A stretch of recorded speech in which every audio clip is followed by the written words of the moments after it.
Hi everyone, so today I'm going to talk about ingredients that don't necessarily mix well together. This can be a little bit of a tricky subject because more often than not, particular products can have multi-ingredients in them that actually do work well together, but these can be formulated in a different way.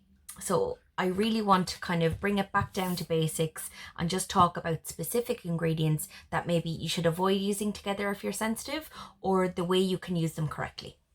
Now, the first two ingredients that we don't necessarily want to use at the very same time or on the very same night are the likes of your vitamin C and your glycolic. So when I'm saying glycolic, I'm really talking about all the exfoliating acids. So it could be your glycolic cleanser, like your Ageless from Image, or it could be your Murad. This is your multi-acid cleanser, but it's your exfoliating cleanser. So it's called the AHA BHA. So we don't necessarily want to use these at the same time. The reason is we don't make our own vitamin C, so we're completely reliant on our product to apply vitamin C to the skin. But vitamin C is not just a namby-pamby ingredient that is not going to do anything. It actually does quite a lot on the skin. It stimulates collagen, it stimulates elastin, and it helps to improve our barrier as well. So we don't necessarily want to do all that work at the same time that we're expecting these acids to exfoliate our skin. So at nighttime, about 3 times a week, twice if you're a little bit sensitive, we want to use these glycolic cleansers to exfoliate the skin and make way for more hydrating products. So hydration will go on after your exfoliating products, like your hydration sheet mask, or things like your intense recovery cream from Murad, or your nutrient charged water gel. So something that we're going to flood the skin with hydration after glycolic.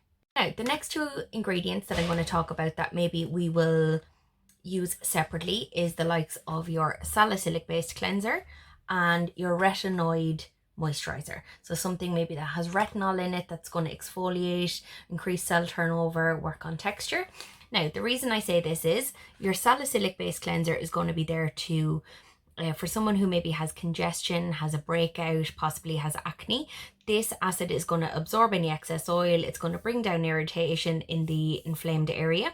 So that's already doing quite a lot for the skin. So we're going to use this ideally at nighttime, 2 to 3 times a week. But when you're using something like a retinol, this is also kind of stimulating cell turnover. It's exfoliating a little bit more than salicylic acid would. So again, we're not going to use these on the same nights because we potentially will cause irritation to the skin. So just, I suppose the blanket way of using it is, if you're kind of got quite active ingredients going on, we're not going to use them on the exact same night. Now, if you have a vitamin C based product and you have a retinol product, vitamin A based product, you ideally, when these are in separate products, we ideally want to use them day for vitamin C and nighttime for retinol. So your vitamin C is going to give that added antioxidant protection, so it's got that natural barrier against UVA and UVB rays, so we want to use this in the daytime. And then your retinol, because it's going to do a little bit more to the skin in terms of exfoliation, it's going to work on oil control, it's going to work on texture, pigmentation. We want to keep that to a nighttime routine. We don't want to use them together because it can just be a little bit overstimulating, and we're kind of not cancelling each other out. I hate to say that, but you're confusing the skin as to what you wanted to do. So keep your vitamin C for the day and your retinol for night. So next up is vitamin C and vitamin B. So vitamin B, so this is our super B complex, and vitamin B3 is also known as niacinamide, and that is there to hydrate. It's there to anti-inflame the skin as well. So it has fantastic properties for all over a healthy skin barrier, and our super C complex then. So anything vitamin C based, a stable form of vitamin C, that's going to stimulate your collagen, elastin, brightening the skin, strengthen capillaries. These have a lot going on. So ideally, if you're using something with niacinamide in it and vitamin C, we can apply them together at the same time, but ideally, if you could leave a gap of about 10 minutes. So for that reason, we're just letting the layer of whatever product you pop on first do its job, settle into the skin before applying the next ingredient. So you're absolutely going to come across products that contain all of these ingredients, and maybe some ingredients that I've talked about, they might all combine together in one product. So it can be a little bit confusing, and that's why I don't want to go too far into the line of what ingredients not to use together.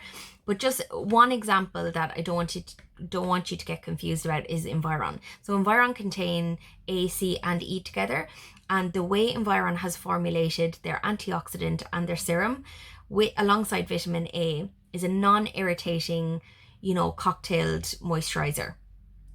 There is a specific way that Environ, AVST, and Sequence family can be used, and that's why it's very important to get recommended your AVST moisturizer when you're starting off on your Environ journey. And there's a reason why these are cocktailed together, and there's a reason why we have a step up program as well. So I just wanted to clear that up, because I know there will be some people that are like, well, they're actually mixed in the Environ moisturizer. So I've spoken about what ingredients don't go together, but the one product that you absolutely all need in your routine is your SPF. And it's really important that you don't rely on the SPF that's in your makeup. And it's really important that you keep SPF as a separate entity on top of your layering of your serums or whatever it may be that you use, and it's not cocktailed with anything and you don't mix it with anything.